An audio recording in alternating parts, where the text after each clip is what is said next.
அங்குசம் நேயர்களுக்கு வணக்கம். நியோமேக்ஸ் விவகாரத்துல தற்போது 3ஆம் சுற்று ஏலம் நடந்துட்டு இருக்கு. கடந்த 30/7/2026 முதல் 27/8/2026 வரையில இந்த ஏலம் நடைபெறும்.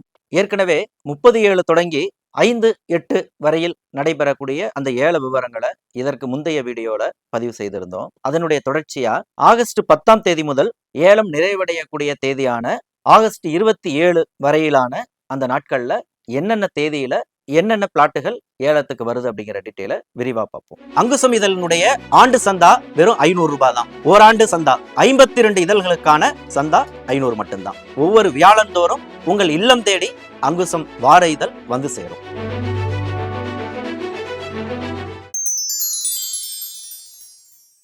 விருதுநகர் பிளாக் பி அந்த ஒரே ப்ராஜெக்ட்ல 2696 பிளாட்டுகள். அந்த ஒரு இடத்துக்கான ஏலம் மட்டுமே மொத்தம் 5 தவணைகளா அதை நடத்துறாங்க. ஏன்னா நாள் ஒன்றுக்கு 500க்கும் மேற்பட்ட பிளாட்டுகள் 2696 இருக்கு. அதை 5ஆல டிவைட் பண்ணி நாள் ஒன்றுக்கு சராசரியா 540 பிளாட்டுகள் வீதம் அது ஏலம் போயிட்டு இருக்கு. ஏற்கனவே ஆகஸ்ட் 5, 6 ஆகிய 2 நாட்கள்ல ஏலம் நிறைவடைந்த நிலையில அதுக்கு அடுத்த கட்டமா ஆகஸ்ட் 10 மற்றும் 11 ஆகிய 2 வேலை நாட்கள்ல ஒரு 540 பிளாட்டுகள், ஆகஸ்ட் 12 மற்றும் 13 ஆகிய தேதிகள்ல 540 பிளாட்டுகள், ஆகஸ்ட் 20 மற்றும் 21 ஆகிய தேதிகள்ல மேலும் ஒரு 540 பிளாட்டுகள், ஆகஸ்ட் 24 மற்றும் 25 ஆகிய தேதிகள்ல ஒரு 536 பிளாட்டுகள் அப்படிங்கிற விதத்துல இந்த 2696 பிளாட்டுகளும் 25ஆம் தேதி வரைக்கும் ஏலம் எடுப்பதற்கான வாய்ப்பு இருக்கு.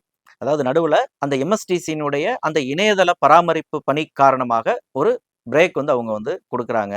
அதாவது ஆகஸ்ட் 10, 11 ஏலம் நடக்கும். தொடர்ச்சியா 12, 13 நடக்கும். 13க்கு பிறகு ஆகஸ்ட் 14ஆம் தேதியிலிருந்து 19ஆம் தேதி வரைக்கும் எந்த ஏலமும், அதாவது நியோமேக்ஸ் தொடர்பான எந்த ஏலமும் அங்க இல்ல. அதற்கு அடுத்து ஆகஸ்ட் 20, 21 திரும்ப 22, 23 கிடையாது, 24, 25 ஆகிய தேதியோட இந்த விருதுநகர் பிளாக் பி அப்படிங்கிறது நிறைவடையுது. அதற்கு அடுத்தது மொத்தம் இந்த 3வது சுற்றினுடைய கடைசி நாளினுடைய கடைசி ஏலமா ஆகஸ்ட் 26 மற்றும் 27 ஆகிய 2 தேதிகள்ல நெல்லை துணை நகரத்துல இருக்கக்கூடிய 700 பிளாட்டுகள். அந்த 700 பிளாட்டுங்கிறது ஒரே ஸ்லாட்ல அந்த ஒரே இதுல முடிஞ்சிருது.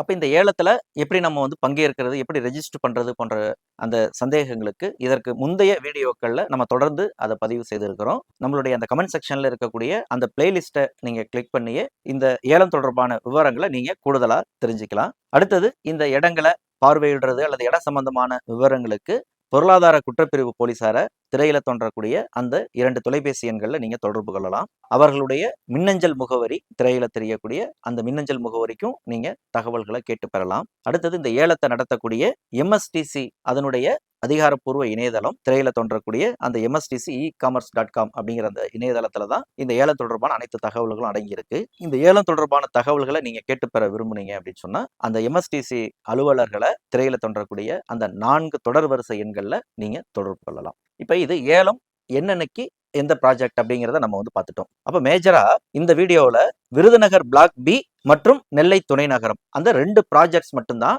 இந்த ஏலத்துல இடம்பெற்றிருக்கு. அப்ப இந்த விருதுநகர் பிளாக் பிங்கிறது எங்க அமைஞ்சிருக்குது, அதனுடைய டீட்டெயில்ஸ் என்ன, நெல்லை துணை நகரம் அப்படிங்கிறது எங்க அமைஞ்சிருக்கு, அதனுடைய டீட்டெயில்ஸ் என்னங்கிறத இன்னும் விரிவா நம்ம பார்க்கலாம். அங்குசம் இதழினுடைய ஆண்டு சந்தா வெறும் 500 ரூபாய் தான். ஓராண்டு சந்தா 52 இதழ்களுக்கான சந்தா 500 மட்டும்தான். ஒவ்வொரு வியாழந்தோறும் உங்கள் இல்லம் தேடி அங்குசம் வார இதழ் வந்து சேரும்.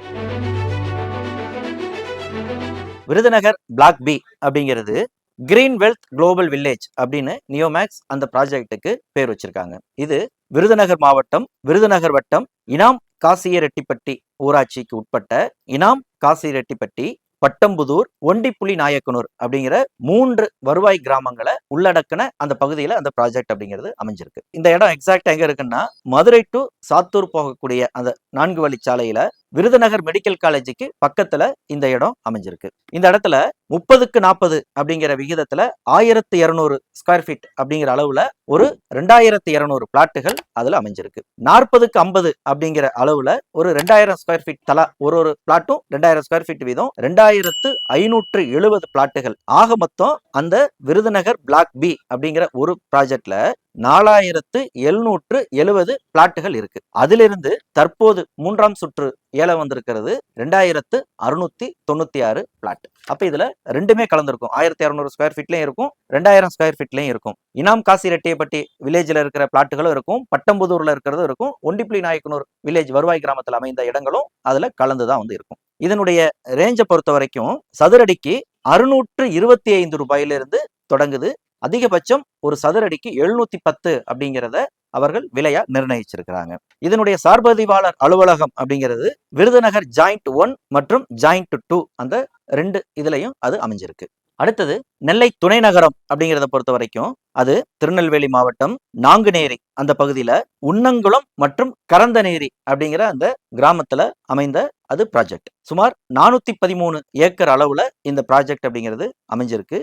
இதுக்கான இடம் அப்படின்னு எடுத்துக்கிட்டோம்னா திருநெல்வேலி டு கன்னியாகுமரி போற அந்த ஹைவேஸ்க்கு பக்கத்துல அது அமைஞ்சிருக்கு. இதனுடைய அந்த சார்பதிவாளர் அலுவலக எல்லைன்னு எடுத்துக்கிட்டோம்னா உன்னங்குளம் கிராமத்தை பொறுத்த வரைக்கும் அது மூலக்கரப்பட்டி SRO கட்டுப்பாட்டிலையும், கரந்தநேரி வருவாய் கிராமத்தில் அமைந்த அந்த பிளாட்டுகள் நாங்குநேரி SRO அலுவலகத்திலையும் அது இடம்பெற்றிருக்கு. இந்த நெல்லை துணை நகரம் அப்படிங்கிறத நம்ம வந்து எடுத்துக்கிட்டோம் அப்படின்னு சொன்னோம்னா அதனுடைய அந்த பிளாட்டுகளினுடைய ஒரு சதுரடிக்கான விலை அப்படிங்கிறது வெறும் 111 ரூபாயிலிருந்து 140 ரூபாய் தான் அதனுடைய அதிகபட்ச விலையா அவங்க தீர்மானிச்சிருக்கிறாங்க. பிளாட்டுகளும் 1200 ஸ்கொயர் ஃபீட்ல இருந்து 1500 அந்த ரேஞ்சில தான் அந்த பிளாட்டுகள் அப்படிங்கிறதும் அவங்க போட்டிருக்கிறாங்க. அதனுடைய விலை தொடக்கமே வெறும் 1,67,000 ரூபாய் இருந்தது அப்படின்னு சொன்னா நீங்க நெல்லை துணை நகரம் அந்த நாங்குநேரி அந்த ஸ்கீம்ல நீங்க எடுக்கலாம். அதிகபட்சமாகவே ஒரு பிளாட்டினுடைய விலை 2,30,000 அப்படிங்கிற அளவுல தான் அது அமைஞ்சிருக்கு. அப்ப இது போல ஒரு பிளாட்டும் என்ன சதுரடியில் அமைஞ்சிருக்கு, அதனுடைய 4 எல்லை என்ன, அதனுடைய சதுரடிக்கான விலை என்ன அப்படிங்கிற இந்த ரொம்ப நுணுக்கமான உள் விவரங்களை நீங்க தெரிஞ்சுக்கணும் அப்படின்னு நீங்க கருதுனீங்க அப்படின்னு சொன்னா நம்மளுடைய இந்த கமெண்ட் செக்ஷன்லயே நியோமேக்ஸ் ஏலம் தொடர்பான தகவல்கள் அனைத்தும் ஒரே இடத்தில் அப்படின்னு ஏற்கனவே நம்ம அந்த முதல் சுற்று ஏலம் நடந்த பொழுதே நாம் சில டாக்குமெண்ட்டுகளை நம்மளுடைய அங்குசம் இணையதளத்துல பதிவேற்றம் செய்திருந்தோம். அதுல இந்த விவரங்கள் எல்லாமே இடம்பெற்றிருக்கு. அந்த பதிவை நீங்க ஓபன் பண்ணீங்கனாலே தெளிவா புரியும்படி அந்த ஒவ்வொரு ஆவணங்களையும் நம்ம வரிசைப்படுத்தி பதிவேற்றம் செய்திருக்கிறோம். அதை பார்த்து நீங்க தெளிவடைஞ்சிக்கலாம். இன்னும் சொல்ல போனா இந்த ஏலத்துல ஒரு நாளைக்கு 540 பிளாட்டுகள் ஏலத்துக்கு வருது நம்ம முன்னரே சொல்லியிருந்தோம். இந்த 540 இன்ன தேதியில அந்த 540 பிளாட்டுகள் என்னென்ன பிளாட்டுகள் வருதுங்கிற டீட்டெயில்ஸை பொறுத்த வரைக்கும் நீங்க அந்த MSTC இணையதளத்துல தான் நீங்க அதை பார்வையிட முடியும். நீங்க பார்வையிடுவதற்கான அதற்கான ஒரு வழிமுறை என்ன அப்படின்னா திரையில தோன்றக்கூடிய அந்த MSTC அப்படிங்கிற அந்த வெப்சைட்டுக்கு நீங்க போயிட்டு லெஃப்ட் சைட்ல ஆக்ஷன்ஸ் அப்படிங்கிற அந்த காலமை நீங்க செலக்ட் பண்ணீங்க அப்படின்னா அதுல ஒரு கேட்டகரி வந்து வரும். அதுல ப்ராப்பர்ட்டிஸ் அப்படிங்கிற அந்த கேட்டகரி நீங்க செலக்ட் பண்ணீங்கன்னா நியோமேக்ஸ் அப்படிங்கிறது பிளிங்க் ஆகி வந்து உங்களுக்கு ஹைலைட் ஆகி வரும். அந்த நியோமேக்ஸ் ப்ராப்பர்ட்டிஸ் அப்படிங்கிறது நீங்க கிளிக் பண்ணீங்கன்னா உங்களுக்கு ஒரு முகப்பு பக்கம் வந்து தோன்றும். அந்த முகப்பு பக்கத்துல அதனுடைய ரைட் பாட்டம்ல இந்த 3வது சுற்று ஏலத்துக்கான அந்த விரிவான பட்டியல் அப்படிங்கிறது PDF ஃபைலா அது இணைக்கப்பட்டிருக்கும். அது நீங்க சொடுக்குனீங்கன்னா தனி PDF ஃபைலா உங்களுக்கு டவுன்லோட் ஆகும். அதுல அன்னன்ன தேதியில என்னென்ன பிளாட்டுகள் ஏலம் வருதுங்கிற அந்த டீட்டெயில் ரிப்போர்ட் இருக்கும். அதுல இருந்து நீங்க வந்து தெரிஞ்சுக்கலாம். மேலும் இந்த ஏலம் தொடர்பான நியோமேக்ஸ் வழக்கு தொடர்பான தகவல்களை தொடர்ந்து நம்ம பதிவேற்றம் செய்துட்டு இருக்கிறோம். தொடர்ந்து இணைந்திருக்க நன்றி.